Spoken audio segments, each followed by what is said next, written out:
So today we're going to talk about the importance of being quiet and when to be quiet. One of the things that often happens in sales is we don't actually give the client an opportunity to process what we're saying. We're dumping a lot of information on that client. And in some cases, it's information they've never heard before about advertising and marketing, which is an essential part of their business. They've never really connected the dots about how the advertising and marketing directly reflects on their business. And it's just simply a case of they need to process that. And we don't give them time. And if you think about your presentation, it should always have little bits of time throughout for them to think about it. Does that make sense? Does that fit what you're trying to do with your business? Something just for them to think about and give them time. And then at the end, when you ask for the sale, that's when you have to shut up. You have to shut up. And that's the hardest time to shut up because our nature sees silence as a bad thing. When we have silence, we start filling it with a lot of crap. And our mind starts to kick in. When we ask a client, say, are you ready to buy? And their response is silence, we feel judged.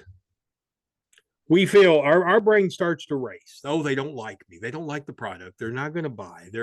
They all of this. And what we think is going on in their head sounds something like this. Oh my gosh, this person's an idiot. I can't believe they'd expect me to ever be a customer with them. That's what we think is going on in their head. That's just how we fill that void and fill that silence. What's really going on in their head is, that kind of makes sense. If I did this, then that would help me here. And, it is going to be tight on the money, but I think if I invest that, I could get more than that back. But I also could cut this other expense over here. I don't need to do this if I'm doing that.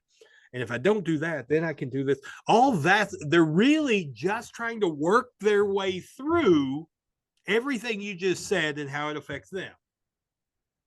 And what the amateur salesperson often does is they fill that silence. They automatically assume the person's trying to come up with a way to tell them no nicely. And so they start trying to oversell. Oh, well, did I mention this? Or, don't forget this. Or I can come down on that price if you need me to. All of those things start to roll out of the salesperson's mouth.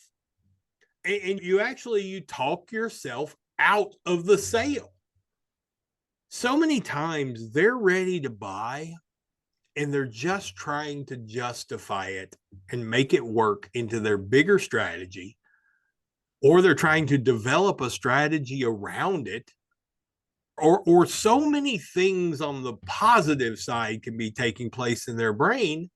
But our natural assumption is it's the negative stuff taking place in their brain, and we got to stop that. We got to intercept that.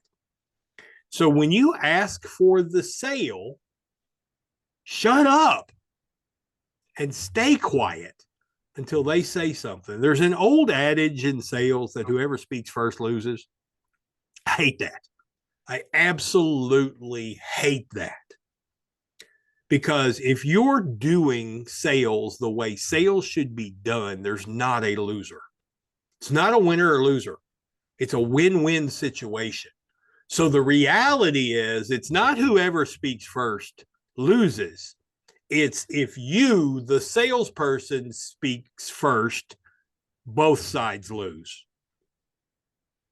And you need to be quiet and you need to give them time to process. And then your next statement needs to be in reaction to what they're saying. And if you do that, often what they're going to say is, yeah, let's do it. But if you keep mouthing off and you keep coming up with other things to add or all of these things, you stop them from processing. And that's one of the reasons why they say they need to think about it, because you haven't given them time to think about it at that point. and they have to think about it to see how your product fits into what they're trying to do, or they're not going to buy. So ask for the sale, be quiet, and wait, because if you speak first, both sides are going to lose.